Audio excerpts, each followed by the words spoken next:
Hey, you. Welcome to the What Reading Book Podcast, the no boring zone where we get you all excited about books that are worth reading. On the What Reading Podcast, you get some unbiased take on books, juicy scoops of what runs through the minds of your favorite author. You can call us your virtual book connoisseurs that help you filter through the many books out there and let you know the ones worth reading. On this podcast, we talk about different book genre. We do not discriminate. From fiction to non-fiction, poetry, biographies, memoirs, you name it, so long as it is written by an author of African descent and project our very own authentic African stories. You can count us in. So welcome on board and thank you for tuning in. We hope you enjoyed the show. Hi, beautiful people. Thank you so much for joining us on yet another episode of the What Reading Podcast.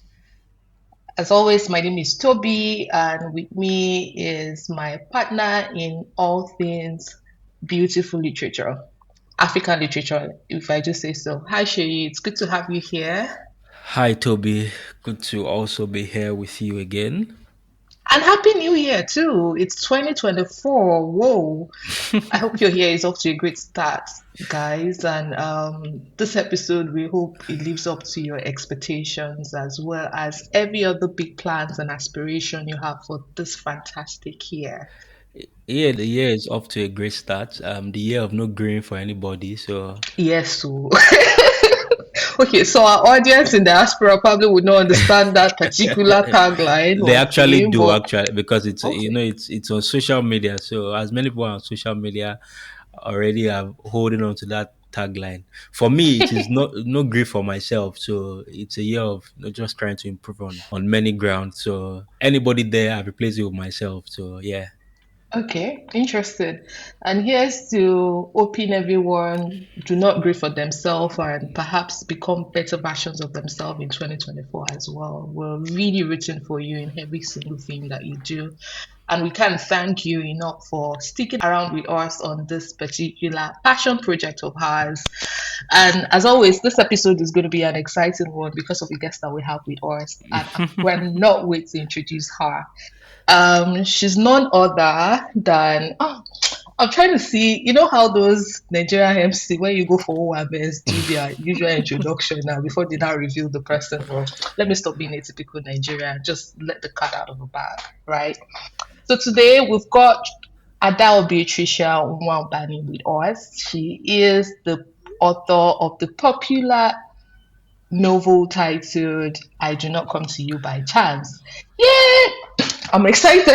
I really wanted to share a bit of my excitement on that one. But the book is the talk of, is the rave of the moment for obvious reasons. Hopefully we get to share about that. Hi Tricia, good to have you here. Hello, Toby. Hello, Shay. Thank you for having me. Yay, I love your voice. It's so upbeat. I'm excited. Yeah, it's so lovely to have you here. I hope you're having a fantastic time over there. And thank you once again for making time out to be here with us. I'm just going to go right into it. Perhaps share a bit about what is really the rave of the moment, what makes this particular episode exciting, and your debut, the talk of town right now. So, how does that feel?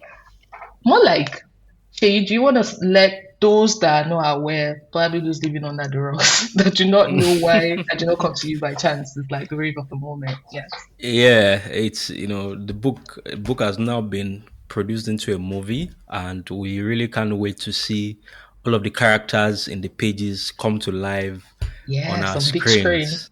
Yeah. Yeah, and it's been executive produced by none other than the adorable, everybody's sweetheart, Genevieve Nnaji. Like, she's a veteran, and I think I can trust her judgment on delivering on this particular project. So fingers crossed that once it hits our big screen, it will definitely be as exciting as the book itself. How does that feel, Tricia? How are you feeling about this big one? Well, again, thank you for having me. First of all, while the rest of the world got to find out just in the past few months that it's been made into a movie, I have known for a few years. Wow. Of course, now. So the levels of excitement are very different. So for Mm-hmm. me, when the news made the rounds and everybody was talking about it, for me it was a mixture of excitement and apprehension because, of Mm. course, I've been aware it's been made into a movie, so that's not exciting me. I've been, in one way or the other involved in the process. So Process, yeah. I was more for me it was apprehension. What would my friends think about it? What would my family think about it? What will my friend, the people closest to me think about it? And then of course, what will the readers, the world? So those were my concerns. Not as excitement was the lesser emotion I felt. I just thought, I hope they like it. I hope they think it. I hope they think that. That kind of thing. And when I first saw it in its raw-ish form, finished but raw-ish, it wasn't perfected before Yeah. before it premiered at the Toronto International Film Festival. Of course, I viewed it with very harsh eyes. I was very critical. I saw the littlest things, and I was just. But when I saw the audience reaction at TIFF, I mean, we had sold out venues, we had excited audiences, laughing, giggling. And then I watched at AFRIF, the African International Film Festival held in Lagos this year. It had its Yeah. Africa premiere and I saw the wild responses. I mean, people were laughing, gasping, screaming, shouting from the beginning to the end. Wow. So I thought, you know what? I think I can step away from that realm of apprehension. And so now I'm just looking forward to people like my father, who of course did not want to leave Umwa, had traveled to Lagos to sit in a theater and he's waiting for it to come to him in his living room. And then, of course, Yes. people around the world. So I'm just looking forward to my loved ones and then people in Abia State. I'm from Abia, grew up in Umuahia, Yeah. and there were parts of the film that featured very iconic structures, landmarks in Umuahia, and it was just so exciting to think that things like the Abia Tower, quite popular in that part of the world, Mm-hmm. seen it on the screen in Canada. So I'm just excited about the responses from people like that, people in Abia State, people like my people in my village, because we live in the village, just seeing those things. So that's that's the level of, that's what I'm looking forward to now. So I've gone past excitement, past apprehension. I'm now looking forward to sharing the joy and the excitement with different audiences.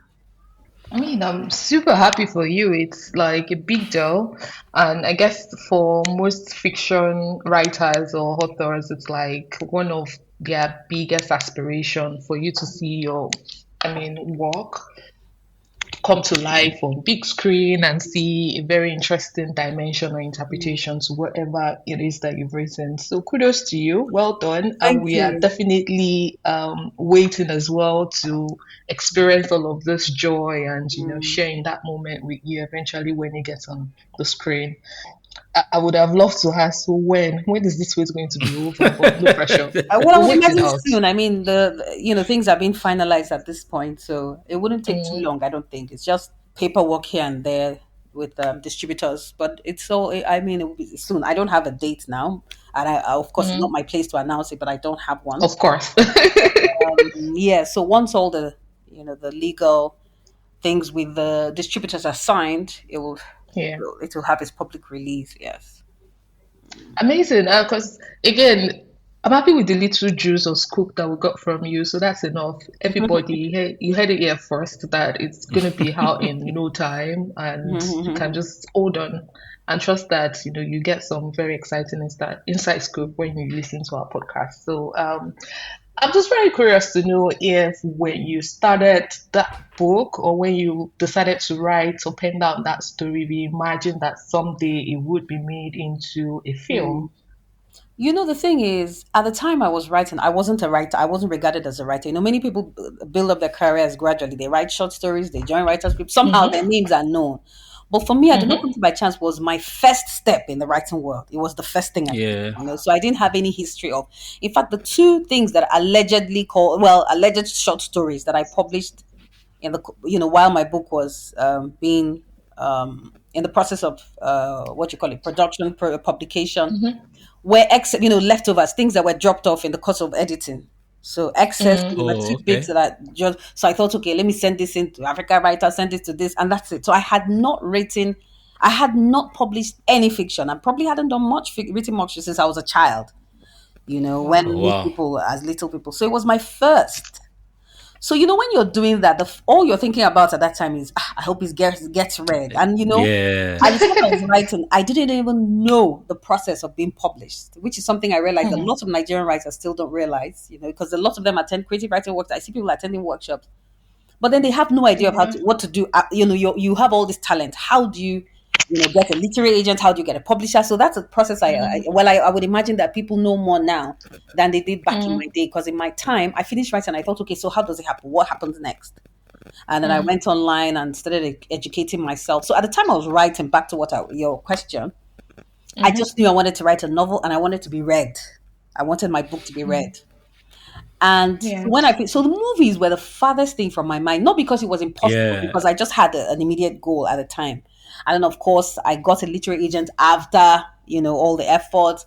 I got a publisher after all the, work with my literary agent, all the effort as well. And then looking forward to the book Mm, being published. So when the idea of movies was planted in my mind was from the minute my book was published, we had interest from filmmakers around the world. I mean, we've always from that. Oh wow. No, wow. I mean, they may not be Martin Scorsese or Quentin Tarantino.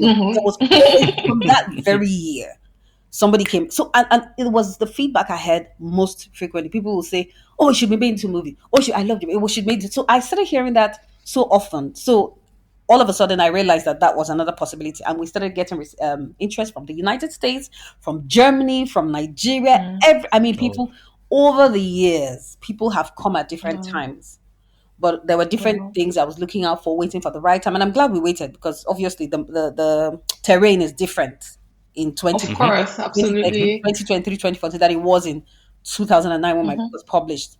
So we had all sorts of interest. So, I mean, even from people, really big names, but nothing, it came to nothing. Either they didn't follow up or we had conversations that I didn't find acceptable, or we got to the point where mm, terms were not acceptable, that sort of thing. But we always had a conversation going. Somebody always came, until yeah. we got these ones, and the conversations I found favorable, I found acceptable, and then of course the Mm, timing. I realize now that the timing also was perfect or is perfect. yeah. Yeah. I love how the stars aligned in your favor, I guess. Exactly. So there's something about sitting in the pants, waiting for the right Yes. time, waiting. And I also felt Mm, that sense of mm, wait, there's no rush. Wait, there's no rush. Wait, yeah. there's no rush. There was just so much happening. And then I was also, I mean, there was just so much happening.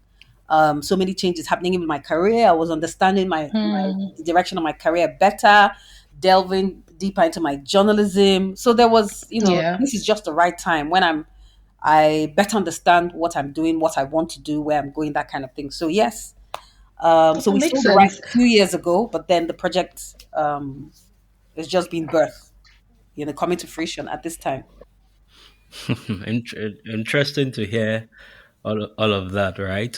I want to backtrack a little. I know Toby has, gone ahead to talk about where the book currently is, and yes, and you've also helped us try to understand what your headspace was as at the time you started to write it. I think I would just want to know, like, why this story? Something that I know, or that I try to that I've heard people say, is that sometimes they don't choose the stories, that the stories choose them, Mm-hmm. right? You just realize that there are a lot of things that you start to see around you Mm-hmm. that then begins to trigger those words, and then you start to Mm. put pen to paper Mm-hmm. until you have that story that you are now telling. So what was that process for you? Or is it that you have a process that you usually go through until you then realize that, okay, I want to put this out instead? What did that feel like for you? Trisha, just before you answer, I just sorry to cut in. I just wanted to add something just so that way your response is like all encompassing. The reason I feel this question should you ask is so important is because there've been perhaps mixed reaction. So, especially as a Nigerian in diaspora, from my own point of view, I know you probably can imagine or guess where this question is going, right? 419. So, exactly. Mm-hmm. So, I mean, whenever I want to introduce people to like African fiction or African literature and where I come from, I often find myself, referring them to books that I totally enjoy. It's plot, it's storytelling. And yours seem to be one of them, especially for non blacks, like white people.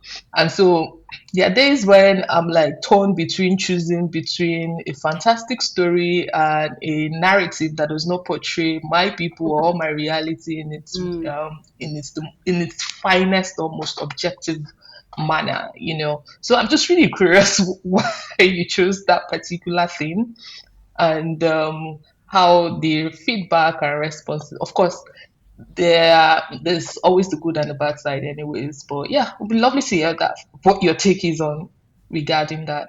So first of all, I would say, I say this often, and I'll say it again. For me, the novel came before the story. I decided to write a novel before I knew what I was going to write about. So I just said I want to write a novel. You know, there was Interesting. no writing workshop. There was no idea that had been hounding me. There was nothing. I just said I want to. I can write. I want to use my talent. I want to write a novel. And then I sat down and thought about. That's why when I hear people talk about inspiration, there's inspiration, no, but there's a part where you just really need to think and come up with ideas. And I've learned that, especially as a journalist, because sometimes, you just, okay, okay, okay, I'm a freelance journalist. So I have to think up the ideas, okay, look around, set the news, that sort of thing, and decide what to Mm-hmm. write next. Because I push, of course, there are things that come, there are commissions. People reach out to me and say, write this. But half the time, I'm the one pitching ideas, pitching. So, you have to sometimes sit down and think of what to write. So I think that was working with enough. So I said I want to write a novel. What do I write about? So I remember sitting down and thinking, okay, one thought led to the other. It was almost like mathematics. Okay, let's start with how somebody went from point A to point B. How do I flesh that out? Okay, maybe somebody who did this and became, I wanted to write how somebody got from this point to this point, went from this Mm. to that. It was just one thought after the other. And I studied psychology at the University of Ibadan. I've always been fascinated with human beings, personality, why people do the things they do. It's been a natural fascination of mine. So I felt Interesting. I could build a story around that. Why do people do the things they do? How did somebody do something that nobody expected? Those kinds of thoughts were what were fueling my creativity. And I thought about, okay, 419, because I had grown up, or well, when I say grown up, a lot of the people who were well-known 419ers in the glory days of 419 back when I was in university were people I knew, people. Glory days, they still exist. No, but it's not the same. I mean, the Yeah, level yeah, it's of not the cash same. Are you graduate, serious? Yahoo, Yeah, Yahoo, it's not the nah, same. It's nah, not nah, the nah. same. I mean, Ah, No, a lot of people there, there think was descriptions in my book were no, it's outlandish. packaging, no, that's what I No, no, no, think. no, no. the Toby, they're not the people same. read my book and think my descriptions are outlandish, but No. Really? Yes, 99% of those no. things I described happen. People will make tablecloths out of dollar bills. You go for an event What? and the tablecloth is made of Yes, no. the laminated Mm. dollar bills. Somebody No, they were parked the behind big the middle of movers the in road those and is days. flipping dollar. So we saw really crazy things. It's not Yahoo Mm. Yahoo where is on Instagram. No, we really saw crazy Yeah. things. Anyway, so I thought, how do I explain? And a lot, as I was saying, a lot of those 419ers were people I grew up with. I attended Federal Government Girls College Owerri, which a good school, good home, good homes, Mm-hmm. good family, and I knew people from good homes, good families, young men who had become 419ers. They were my friends' brothers, Mm-hmm. my friends' husbands, the people that were toasting us, and all that. So I thought, wow, okay, that would be perfect. So it was just like one thing, one plus one, two, two plus two, three. It wasn't like this had been a lingering inspiration. I felt I had to write it. No, this came Mm. from Mm-hmm. thinking, and that's it. I started my story. So that's how it is. So when you say about people's the negative impression of Nigeria, there is some, whether we like it or not, Nigeria has this reputation. I mean, of scamming, at Yeah. least more than now, scamming. Because of these 419 scammers, financial laws across the world were changed because of Yeah. Mm. Nigerian young men. So there were all sorts of loopholes that were blocked, laws put in place, all sorts of things. Even now, you're trying to send a transfer to Nigeria. Your bank flashes from abroad, flashes all sorts of warnings, So we can't Mm-hmm. deny that we're associated with this. But what I realized my story did without meaning to, because remember, I was telling the story from an insider's point of view. I wasn't making things up. I wasn't pretending. I wasn't trying to paint Nigeria white or paint Nigeria black. I was just telling a Yeah. story exactly as I saw it. As a friend of mine said, Mm-hmm. your story just was. I wasn't explaining. I wasn't apologizing. I was just telling a story exactly as it is. I had no, agenda, hidden agenda. So the outcome of that is that people actually develop sympathy or empathy. Mm. Well, both with my characters. I had white people, especially women around the world, sending me messages to say, "Thank you. After reading your book, I feel better about having the money I lost to the scammers. I don't feel so bad Wow. anymore." Yes, in fact, I wrote an article for the BBC after interviewing one of those women who reached out to me. It was titled, "I went to Nigeria to meet the man who scammed me." Maria. It's actually been on Wow. the TV as well. So she read my book and she sent me a message. She said, after reading my book, the healing she experienced, and then she shared it with her friends and blah, blah, blah. Mm. So that's the response I got. People suddenly understood. Now I wasn't justifying. I wasn't, I was simply explaining, showing, or well, the word is not explaining. I was simply telling, or what rather, Telling providing you. insight. Yes, providing insight. That's a better way because explaining looks like I feel there's something I owe anyone. So I was just providing insight, and the natural outcome of that insight was that people suddenly saw differently. They saw that, oh, it's not that these men just woke up on. I mean, there is that. So what I did in Mm-hmm. my book was I showed the spectrum of characters. We had people like Cash Daddy who were Mm-hmm. original criminals. We had people like Legendary Kingsley. Cash Daddy. Yeah, we had people like Kingsley who felt like Yeah. he couldn't help it, and then we had people like Kingsley's brother Godfrey, Mm-hmm. who simply admired Kingsley. He didn't go through Mm. the phase of trying to get a job, blah, blah, blah. He simply admired him and Yeah. thought, wow, this is a viable source of income. So that's the generation we are seeing today, the Yahoo Yahoo boys. They are the Godfrey generation. I met the Yeah. Kingsley generation and the Cash Daddy generation, but my contemporaries were more of the Kingsley generation. But today's Cash. generation are just the Godfrey generation. They don't need to suffer. They just know I want to be the next They are doing it from school. exactly. So that's the insight my book provided. I mean, in retrospect, my book was somewhat a piece of journalism because it was really based on a lot I had seen. A lot of many of those scenes, some of the most outlandish scenes I describe in my book, believe it or not, I witnessed at some point or the other. In fact, when my mom read my book, she called me up. She said, "How did you know all those things?" We cannot tell our parents some of the places we have I found. was actually reading your acknowledgement. I saw the part where you acknowledged the Yahoo Yahoo boys that you actually interacted with themselves to be able to get insight into their world. And I'm like, whoa. And then I had to be like, how many authors these days even bother about, such first hand, research when they're writing their stories? And I came to realize that, oh, funny enough, Trisha is a journalist, and I know I think it was even before you published your book. I know I used to follow your stories on 234 One, two, Nest, the three, four. defunct Next. 234 Nest newspaper. So those were some of the things that I read, growing up about you and all. So I mean, it's pretty very exciting to see how all your journalism flair, how your background or your first degree in psychology all fed into helping you put together like a masterpiece. So amazing. Thank you for sharing. Shay, what did you think when you found out about Kingsley's story and all of the charade happening between him and Cash Daddy? Well, I would say that it's just sad that whatever happened to Kingsley in the years that the book tried to depict Mm-hmm. can almost be the reality of many young men in the country today. So we still have young men that go through those cycles of unemployment despite completing school with great grades, still unable to secure good jobs.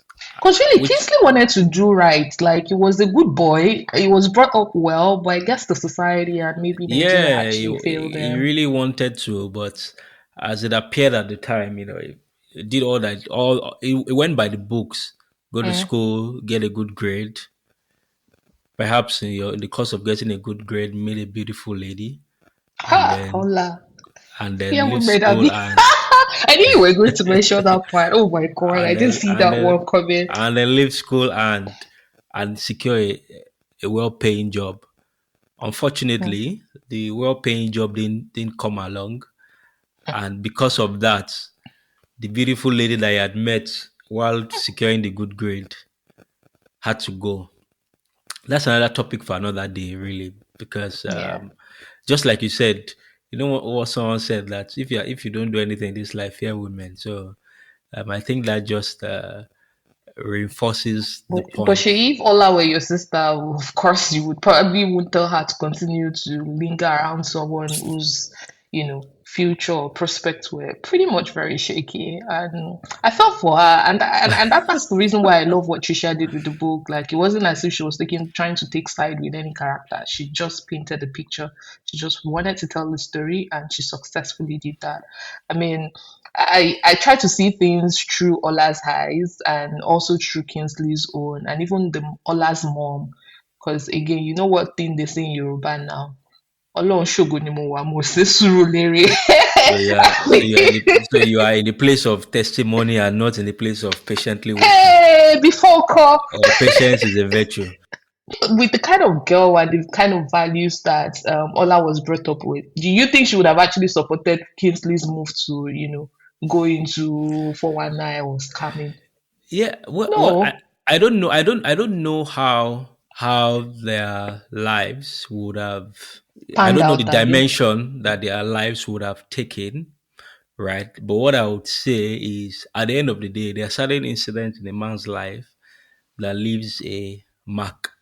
Let's just say that was one of the incidents that left a huge mark in Kingsley's life. Back to what Toby was trying to ask. I don't know if Toby asked another question, but I would just say that before he came back on, we're talking about Kingsley and his Ola. babe and how you Ex-babe know now, what? What's that? and I was saying that it was unfortunate that, or rather, it is unfortunate that the character Kingsley depicted, and the circumstances that led Kingsley into what he eventually became are still right there in Nigeria today, right? So everyone for Kingsley, he played by the books, go to school, get a good grade, meet a beautiful lady that you would love I want to spend to forever with. I was a good to boy. spend forever with, Hey, and then this when you same get day out, breakfast there. His when you life get never out, remained the same. get a good job. But unfortunately for Kingsley, he did everything but get a good job. And then the beautiful lady he had, taken along with him from school also had to go. And I think that if we look at the reality of Nigeria today, would we then say that these realities are a reason to, fall into schemes like this? Hmm. That's an interesting question, like serious food for thought. I'm going to hold on for Trisha to share her thoughts, but from my own perspective, I think that the harsh reality remains that Nigeria isn't living up to expectation, and sadly, so many of the challenges that we experienced, that our parents experienced, or our aspiration towards, a better life, are still being, cut short, or nothing seems to be improving in that sense of the word. And see, whatever we eventually make out, you eventually make out of this life is entirely up to you, and you can't continue to point fingers or, not own up to the responsibility of your action. And so, fine, Nigeria has issues like every other African country and all of that in terms of infrastructural deficits. Things don't, an average, I think I was trying to check what the current unemployment statistics looks like, and of course, it's still not impressive and all. But again, the same society will hold you to it if you commit a crime. If you're caught, you would have to dance to the tune, right? And all. But there's always a choice, and that's it. That's like my own summary of this whole thing. Oftentimes in life, you'll be faced with challenges that will put you at a T junction where you have to choose between the good and the bad, and your decision or whichever outcome you definitely, the consequences of that decision is what you learn to live by eventually. One of the things that I've come to, you know, like rather that I picked from the book is the reality that was Kingsley's reality at the time, and how that reality appears to still be the reality of many young Nigerians today. And one question I always ask myself that is there ever enough motivation for, in quotes, crime or malfeasance in this case now? Because in fairness to Kingsley, he did everything to the book. He went to school, he got good grades, but he just couldn't get a job. And for every young person, you get to the point where, as a man, again in the African society, as a man, or I think generally around the world, there's an expectation that, after there is almost a short period of hospitality that you get in the house where they tolerate you not having gotten a job. But after a certain number of months or sometimes years, there would always be, especially depending on the family background that that the person that has come from. So would we say that his realities at the time was some sort of good enough motivation for those actions? You see, that's a moral question.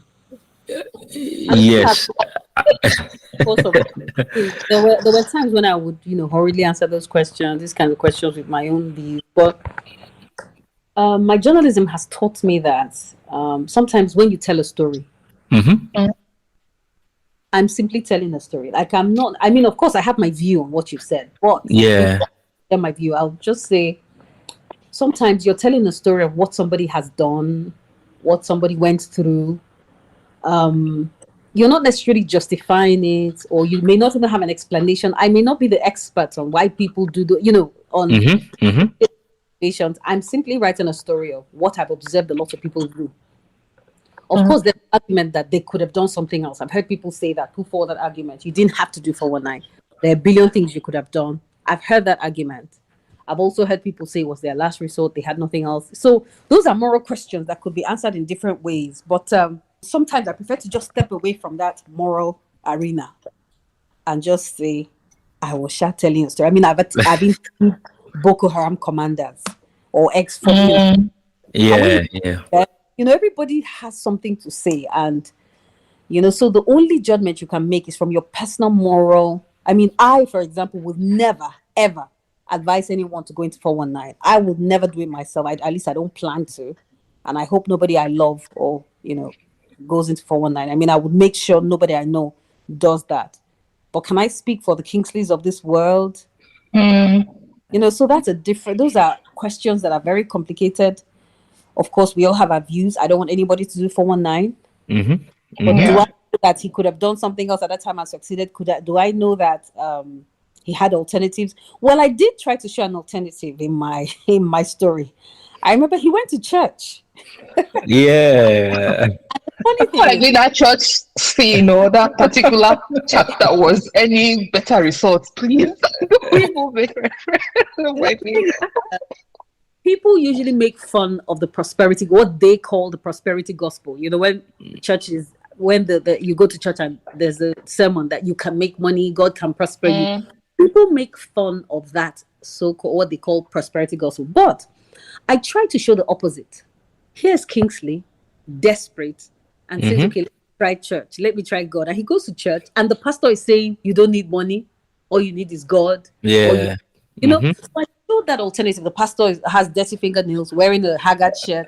And along the line, power got cut out. Okay, I don't even remember that. I don't remember. Oh, yeah. And the generator didn't come on. Oh, really? I don't remember. Oh, so that happens to writers too. They forget sometimes.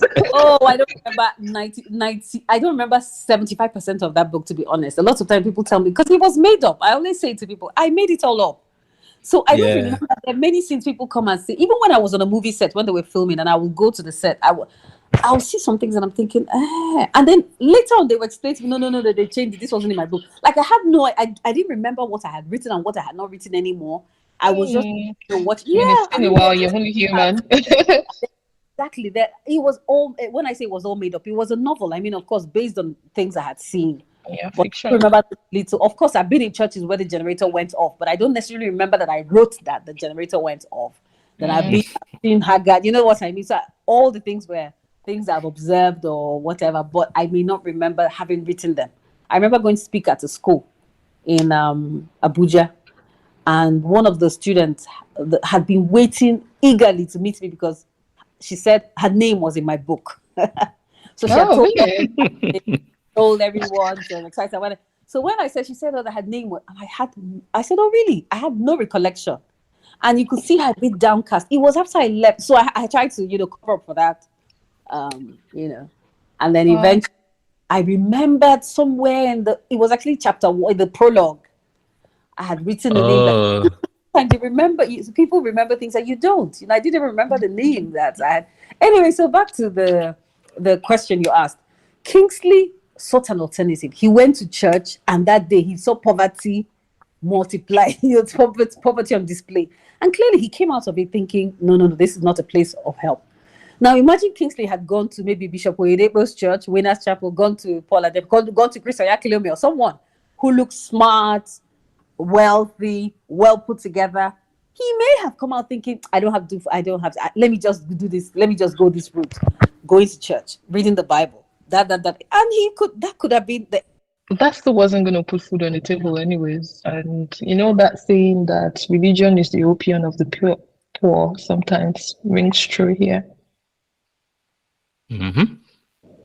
but I think just a follow through to that question on a cheekier note is the part of his babe leaving him for That's a very topical angle discussion, and it's for quite his, rampant in this age and time. Not even this TikTok It was generation and rampant. how everybody. It was If rampant. Kingsley were born, or if Kingsley's reality were 2024, 2023, nobody. In fact, the babe was even nice. All those ones she was still carrying his picture about and everything. Like I was just painting the image in my head. I'm like, oh, we're Moremi girls. My question is still going to border around the book. My next question around the book, and I know it's been a while, but I wanted to find out which character you enjoyed writing the most in terms of the roundedness, if there's anything about your book and your writing style that I enjoyed so much is how witty and humorous you can be. Beyond that as well, I think one of the things that also stood out for me is what's it called? Your use of simile and metaphors a lot, and it makes the book quite relatable, especially for someone who's grown up in Nigeria. And what's not. So I'm just curious to know that which of the characters allowed you to, play around a lot and, flex a lot of creativity more than the other. The thing is, Kingsley is the narrator. After all said and done, it is his voice. Yeah. Really, really, Kingsley is the character that enabled me to do the most. He's describing Cash Daddy. He's describing the airport. He's describing the church. He really is the one who gave me that ability to express myself. Of course, Cash Daddy it was through Cash Daddy that most of the humor came, like the visual humor and the silly things he said. But Kingsley's ability to describe, comment, analyze, I enjoyed it. I really enjoyed talking through Kingsley, and especially because I'm not. How you let yourself go. Kingsley was saying the kind of things that I may not say every day, but things. So he was the perfect tool to describe things, people's accents. You talk about the way people pronounce things, the way people speak bad English. He was just a perfect vehicle to express all the descriptions and the humor and everything else. And he was saying it without necessarily trying to be funny. He was just speaking. So I think he allowed me the most. Leslie, yeah. He was a narrator, yes. So yeah. I was actually hoping you were going to say something about Augustina, because of course when you open the first page of the book, that's the person that you're introduced to. Yeah. And I was just like a character kind of like tug at people's heart. A lot of people had she's quite a controversial character. And people had different. I think the world is divided into people who think Augustina is the best thing out there and those who don't. Because even at the film festival at TIFF, I noticed that most of the white people loved Augustina. Like she was the one person they saw. We love Cash Daddy, we laugh and everything. He came on screen. And the character the actress who played Cash Daddy, Jennifer Eliogu. Oh my goodness, when she came onto the stage, when at the end of they wanted to eat her up. They were screaming. They Okay, the were, person who played Augustina, you mean? Not Catch yes, Daddy. Augustina. Yes, she played Okay. Kingsley's mother. Kingsley's mother is Augustina now. Oh yeah, Yes, yes. yes, yes. So even she was telling me that even as she was leaving the previous day, they were all stopping her, everything. Even my agent watched it. He said, "Oh, Augustina." He kept going on about Kingsley's mother, Kingsley's mother. I mean, they were not calling her Augustina; they were calling her Kingsley's mother. Because as you know, rarely did Yeah. anybody call her name. You know, Kingsley was calling her everybody. Mm. So you can go through the film without ever hearing her name. I don't even know if anybody heard her name in the main movie. I don't know. But anyway, Mm. there's some people who just love her. Everybody loves. And I really wondered because I didn't realize she was that much of a, my agent loved her. He said that he couldn't stop thinking about her. And then Jennifer, people wanted to eat her up, the white people especially. So there's clearly some people who, are fascinated by her character. I don't know that I'm one of them, but of course she was one of the characters. She's a character that, a powerful character in the book. Yeah, I mean, we could go on and on talking about all of the interesting character you made out of this book, and we probably won't be done with this conversation. But I just quickly wanted to take us away slightly from I Did Not Come to You by Chance and talk about your other book that perhaps quite a number of people are not aware of. FYI, Adaobi Tricia Nwaubani is the author of Buried Beneath the Baobab Tree, which is actually not fiction. It's a very interesting journalistic take on the Chibok girls story. And I know I read a few chapters when it was released. I'm just curious to know, Tricia, what made you venture into that particular genre. I mean, non-fiction in itself. Of course, I understand the importance of the story and chronicling the narrative of those girls. But in terms of what you aim to achieve with the book, would you say that you actually saw the impact or the outcome you really desired out of that Well, project? first of all, it's actually fiction. It's young adult fiction. Mm. But I usually describe it as fiction, as journalism masquerading as fiction. Mm. So fiction, but it's based on real stories I heard. So from 2014, when the girls were kidnapped, in fact, 10 Yeah. years, April makes it 10 years. So the Chibok girls were Yeah. kidnapped. Mm-hmm. I've Yeah. traveled, I've done a lot of Wow.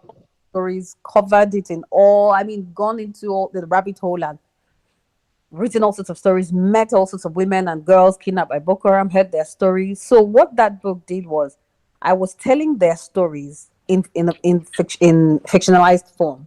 So it is actually fiction, but based on non-fiction. Reality, right? I Yes. think what made me feel or imagine or think that it's actually not fiction is because it was like super real. I remember I had to drop it midway through because it was just a sad reminder of what's not and how Nigeria can be sometimes. So So that's yeah, I was commissioned to write. I was because I had been reporting so much on the. It's a longer story how it came about, but I'd been reporting on the Chibok crisis. So I was asked by a publisher to write a book on the Chibok girls. mhm. But most of the conversation, I said, no, I cannot write just a book that focuses. So the initial plan was nonfiction, as you are saying, Yeah. but I can't do that because in the course of my interviews and travels to the Northeast, I realized that about a year before the Chibok girls were kidnapped, many girls had disappeared. I was talking to girls who were kidnapped a year before 2013. What? Nobody knew Oh, about wow. that. And nobody heard about that. Nobody heard about it. I was talking to girls who were not the Chibok girls, but I had harrowing experiences. And I said, I think it would be unfair to write a story just about the Chibok girls. First of all, Chibok girls were still in captivity, most of them. And I felt we really don't know their story. Yes, there were also speculation. Oh, they are being raped. They are doing that. People were speculating. And I said, I can't assume that what has happened to every girl is what's happening to them. So I wanted to write a story that was honest, that would stand the test of time. Because a lot of, one or two books that appeared before the Chibok girls, that were published before the Chibok girls were free, it turned out that they were wrong about the girls, completely wrong. Everything was speculation. Everybody assumed this was what was happening, that was what was happening. But for some of us who got to speak with the girls when they came out of captivity, nothing we imagined happened. Like their experiences were completely different. Outlandish, quite all right.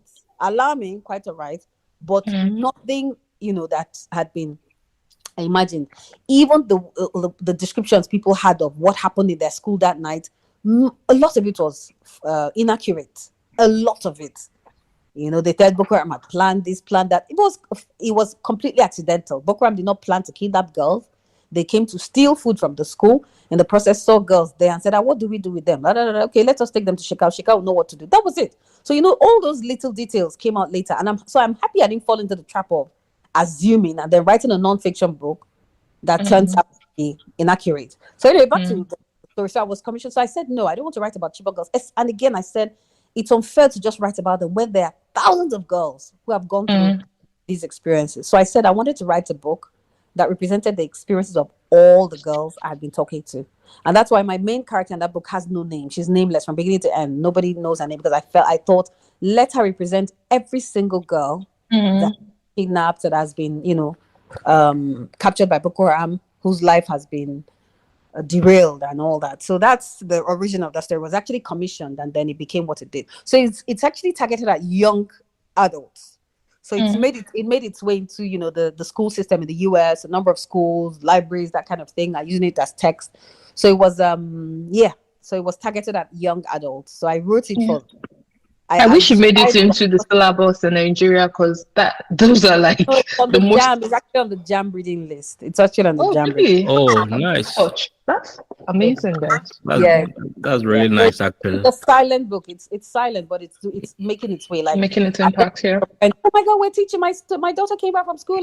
Friends in different states in the US, and she told me, the book they're studying is your book, that kind of thing. So I get all. But it was targeted at students. So I made I told the story in a way that young people could absorb, could understand, relate with. Yeah.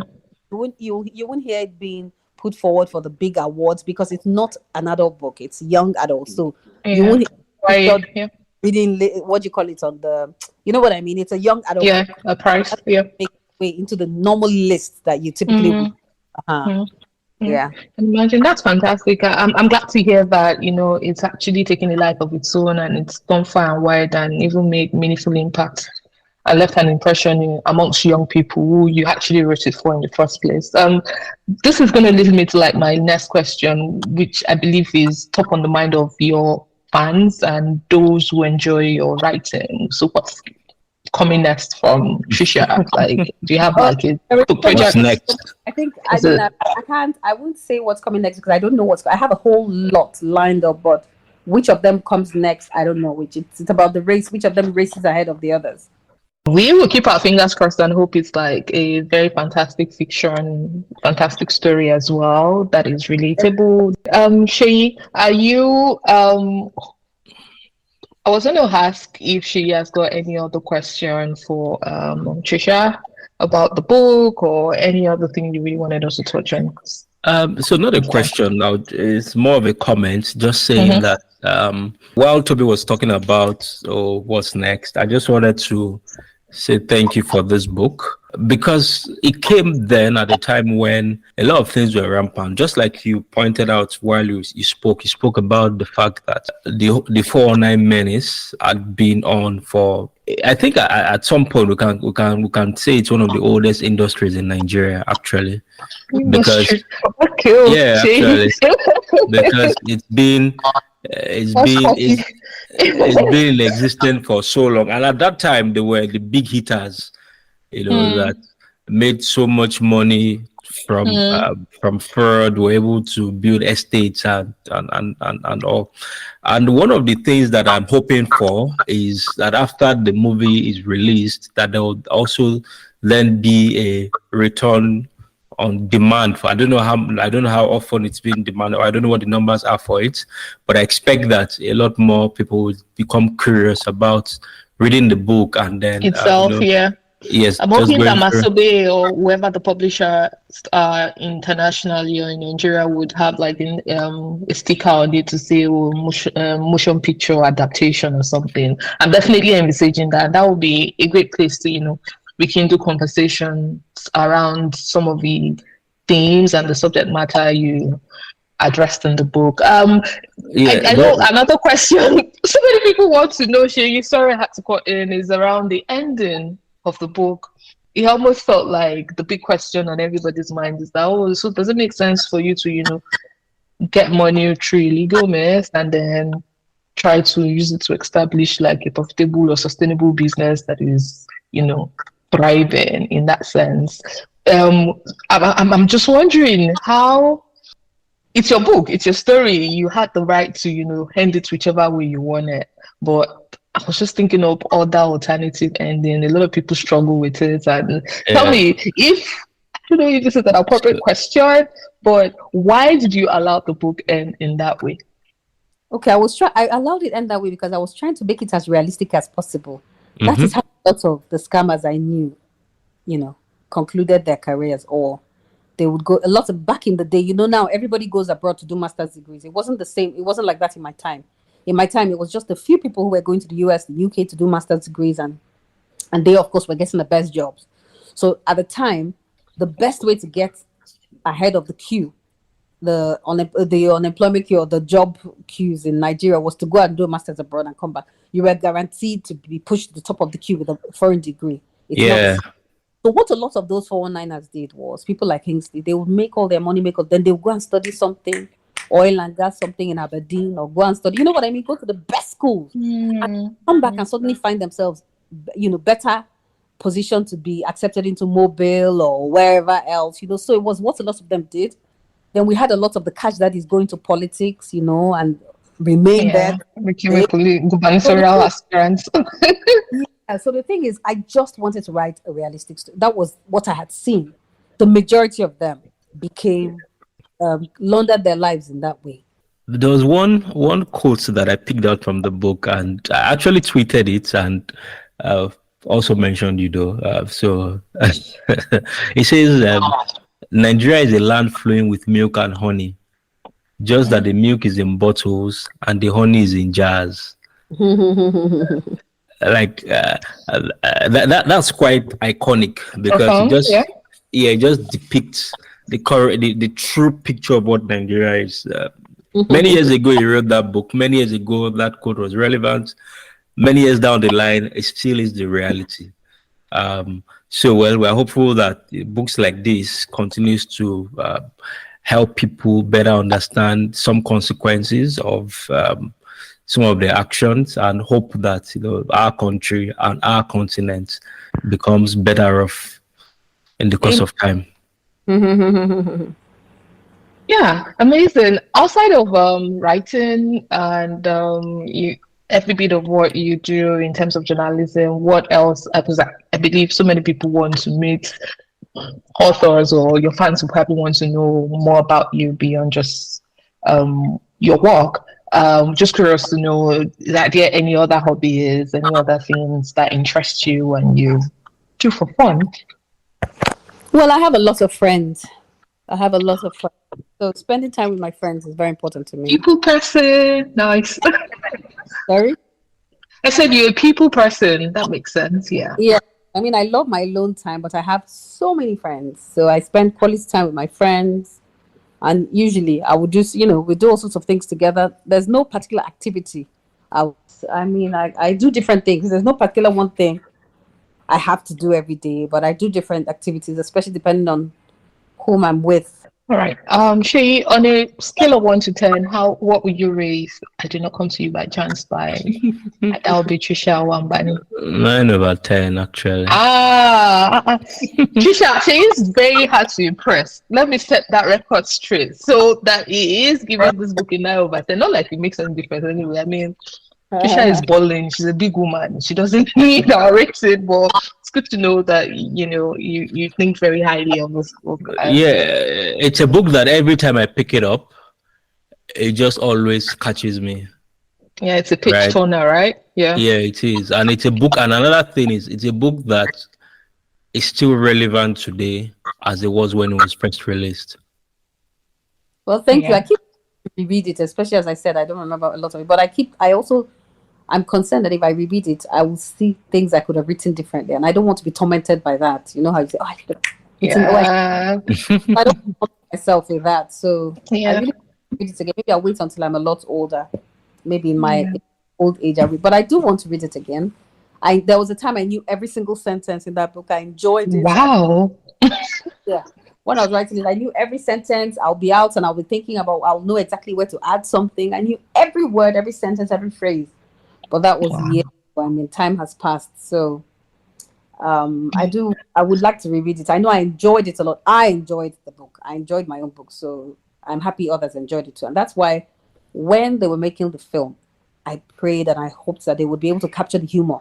So when I heard people in the cinema, in the theaters, in the cinemas laughing, both in Toronto, white people were laughing, black people were laughing, then in Nigeria, wild laughter. I'm happy that, people are enjoying it the way, I wanted them to enjoy the book. So that's As it enjoyment. should be.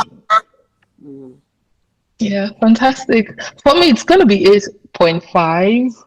And the reason why I'm being such a Nigerian lecturer, but because it's fine, Oh is my God. because of the ending. Oh my goodness! I like most people. Spoilers. I hear, of course. You wanted a bad ending for Let me tell you what the. happened in Toronto. Yeah. There were 3 screenings or 4, but I attended only 2. The Okay. premiere and the next day. So the first day, I was watching with them. Of course, I knew what was happening. Then people were, when they saw Kingsley taking his mom around and then when they got to the end, they were like, the entire theater, like, everybody gasped. Then the second day, Wow. at the end, they gasped as well. I was like, are people? This thing still surprising people. Then in Nigeria, Shock them. they had been laughing. They had been and then at the end, they were like, they all exclaimed. Just my people. Please don't ruin it for anyone. No spoilers. Let them go to the cinema. Yeah. I'll go to the cinema again for that, just to hear that gasp, to watch people, So, yeah, so the ending is, that's the way it ended. I mean, we can explain it in different ways, but yes, that's the ending. Yeah. I mean, it's your book, and but I enjoy the storytelling. I love how relatable and humorous the book is, and definitely will continue to recommend to non-Nigerians and white people. I remember I had one copy that I used as part of exhibition at an event sometime last year, and one of the easiest way for me to sell the book to the white person, I think the British guy in front of me, was to say that, oh, this book is coming to your screen in a couple of months from now, and it was like, and then he was quick to grab it, and that makes sense. I really hope he actually enjoyed reading it, and then a couple of colleagues at work too that I had exciting conversation with them after they had read it as well. So fantastic. We cannot thank you enough, Tricia, for your time. Thank you for making this happen, and I've thoroughly enjoyed having this conversation with you. I'm sure Sherry also feels the same, right? Yes, it has been a very, very good session. Thank you for all of the hearty conversations around these characters. Yeah. Thank you for having me on your podcast.